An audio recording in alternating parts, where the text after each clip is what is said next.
walking through a forest. The understory is thick with shrubs and small trees. Close your eyes. Imagine you're in the forest with me. I hear a rustling on the forest floor coming from a nearby shrub oak grove. Peering through the foliage, I am surprised to see a man squatting on the ground, wearing a brown loincloth. He seems shy, not used to being around people. Slowly, he turns toward me. I look into his brown eyes and am captivated. I feel a palpable sense of the deep and mysterious wisdom of the forest. Then the scene shifts, and I find myself on top of a rocky outcropping above a lake, looking into the dark, still water. The man I met in the underbrush comes over, walks out of the forest, again looks into my eyes. This time he gently embraces me, and we sit together on the rocks. As he holds me, we maintain eye contact. His gaze is intense. In it, I feel the love and deep sadness of the forest. Before long, he gets up, walks over to the lake's edge, dives in, and disappears under the surface. This dream I had felt more real than some exchanges in my waking life. Maybe you too have had a dream that felt meaningful and alive. I tell you my dream in the present tense because that brings it closer. Dreams that happened in the past can be presently happening in our psyche. Humans have listened to and been moved by their dreams for millennia. Our ancestors listened to dreams to better understand themselves and the world. Spiritualities and religions emerged from dreams and visions. The Bible is full of stories of God speaking to people in their dreams. Muhammad received his first revelation through a dream. Traditional Sutihil Mayan communities elected officials based on the number of villagers dreaming that person into office. Prior to colonization, the Iroquois village began the day with dream sharing, and dreams were a primary source of practical and spiritual guidance. We all want to feel connected to something greater, whatever name we call her, goddess, mystery, divine. Dreams know more about the world than we do. There is a divine power which speaks to you every night in your dreams, and you can learn to listen, even if you feel you don't dream at all. Dreams know more about us and the world than we do. If we listen, our lives can be guided by these visions. My whole life, I have felt the divine in nature, in the movement and gesture of desert, ocean, wind, rain, dragonfly, and antelope. As a guide, activist, and writer, I help people connect to themselves and the world. Listening to dreams is one important aspect. I also guide people in deepening their relationship with the natural world and discovering the purpose of their soul. Helping people connect to nature is my life. Without this connection, we lose ourselves and cause damage. Our wellness and the wellness of the planet is linked. The destruction happening in the natural world, in part, comes from disconnection. I have fasted alone in nature for 3 days and nights, multiple times, longing to reconnect and hear what the rivers, forests, mountains, and animals were saying. Dreams and nature are connected.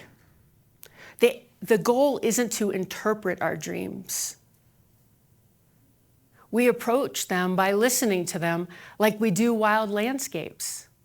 We listen for what the characters, symbols, and places want us to experience. There's so much to be curious about. Who is visiting? What is happening? What do the others in the dream want or feel? Listening is key. We listen by returning to the dream in our waking imagination and allowing the images to affect us. Listening to dreams has changed my life. Each character and image has awoken a new capability. I remember the first time I re-entered a dream more than 20 years ago. I wanted to meet the dark-haired girl I had encountered in a trash can. In the dream, I had vomited into the trash can in a hurry to care for others. When I re-entered the dream, she wasn't upset, but she was shy and slow to trust. I helped her out of the trash can, cleaned her off, and asked her where she wanted to go. She seemed hesitant, not used to having such choices. So I took her to the forest, where she splashed in the creek, and I marveled at her love of trees and flowing water. Watching her brought me joy.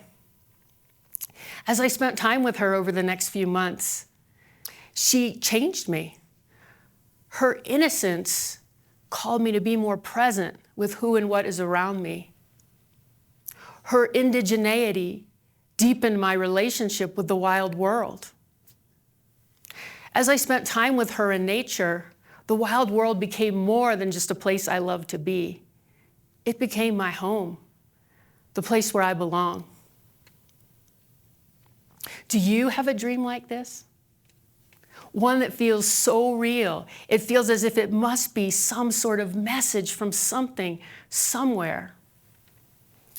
Dreams give us a direct connection to a higher power, sending us personal messages through mysterious symbols, dreams, and images. It can be difficult to remember our dreams, and dreams are challenging to discern, yet they offer us guidance about who we are, what to pay attention to, and how to live. We reclaim power when we act, when we listen and act on the visions we receive. Dreams can have multiple layers of meaning. They are a kind of wilderness, taking us to intimate places and even giving us glimpses of our mythic soul. My dream about the forest man is mythic. He showed me a unique way to sense and perceive the world. He called me to listen to forests and dive into the dark waters, a message I've received in multiple dreams connected to the purpose of my soul. The forest man is here with me now. I feel his presence guiding me. Together, we are inviting you to dive into the dark waters of your dreams. The visions of our dreams can be mythic or direct. My friend had a dream that gave her specific instructions. Go to the doctor today, she heard in her dream. So when she woke up, she went to the doctor, and they found tumors in her ovaries, but they were in stage 1B, which is unusual. Ovarian cancer has few symptoms and is usually diagnosed in a late stage when the odds of survival are poor. Her dream saved her life. Most of the dominant mainstream culture belittles dreams as random scenes and images, nonsense of the brain, not worth paying attention to. Yet even science confirms the power of dreams. Research shows that dreams prime us to perceive the supernatural and the spiritual. While we're asleep, our brains remain extremely active, especially in the networks responsible for visual imagination, emotional memories, and instinctual responses. During REM sleep, when we dream the most, dopamine increases. The limbic system and all the areas of the brain that handle emotion surge with activity. The areas that handle judgment and rationality have less activity. The transmitter glutamate is released, stimulating the brain and activating the capacity for non-ordinary perceptions, enabling us to connect with the most meaningful experiences of our lives. Dreams connect us to nature, soul, spirit, and each other. If we have an ongoing relationship with those we encounter in our dreams, they can influence the way we see and show up in the world. In psychotherapy, people analyze their dreams, but psychologizing dreams makes them small. I approach them by listening. I listen for what the dream wants. I listen for what the dream wants the dreamer to feel, understand, or experience. Exploring and acting on what our dreams invites guides us in living our purpose and aligns us with the dreaming earth. We can support each other. Sometimes it can be hard to understand our own dreams. Sometimes it can be hard to figure them out. But we can listen to each other's dreams, ask questions, and be curious. Sometimes we can sense things that the dreamer can't. We are missing the whole community, revering dreams and listening to our own and each other's dreams. Even nightmares have gifts. Dreams that scare us are trying to get our attention. Listening is crucial. If we ignore our nightmares, they can chase us like a bully in the schoolyard. Instead, we can turn toward them and open to what they want us to experience, however challenging. Then we may be able to understand what they want to show us. It can be hard to turn toward dreams that feel strange and uncomfortable. I was afraid of my dreams in my early 20s. I was having a lot of night terrors. But as I received support and as my curiosity grew, I spent time with the images. Over the years, they have taught me and others and those I guide so much that now I find them to be a source of hope. I'm more terrified and saddened by the waking nightmare of ecocide, humanity's failure to protect forests, oceans, rivers, and so many species. Dreams strengthen me. Listening connects me to realms and potentialities my mind could never conceive. By opening us to alternate perspectives and ways of perceiving, dreams give us visionary power by which we can change the world. They can help us reimagine ourselves and our world. Whether or not you've ever listened to dreams, you can start now. Remember your dreams and write them down in the present tense. Return to them in your imagination. Linger in the imagery. Dialogue with the character or represent them artistically. Consider what the dream wants you to experience. Tell your dream to a friend or listen to theirs with curiosity. Ask questions that evoke further exploration. Resist the urge to analyze and interpret. Form dream communities. Ask the dream world questions. What do you want me to pay attention to? What does the earth need? Listen to what comes. Resist the urge to minimize your dreams. Stay present and in relationship with the images. Explore, embody, or act on what you receive. A few years ago, a friend and I camped in the sagebrush desert of northern Nevada's Great Basin, in a place slated to become a lithium mine. That night, he dreamt of a woman protecting the mountain against the mine. He was amazed. She was leading 300 people in a protest to defend the mountain. Once awake, he imagined people camped on the mountainside, standing watch and lying in front of machines. Less than a year later, he organized a protest, bringing his dream to life. He challenged the misperceptions about green technology.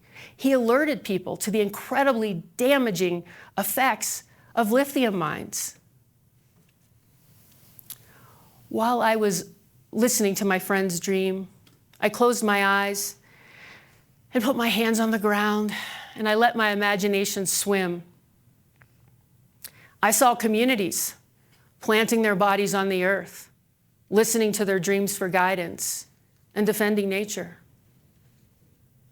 Now I hold this vision as dreaming communities, places of prayer and protection. I see people returning to nature in their dreams for guidance. I see people listening to their own and each other's dreams. I began today by introducing you to the beloved forest man who invited me into the dark waters. Hopefully, we've enticed you to be curious about your dreams and open to the powerful visions they can give us. In my imagination, I return to the forest and commune with the beloved man. I look into his eyes and feel his intense gaze, opening me to the love and sadness of trees and beckoning me into the dark waters.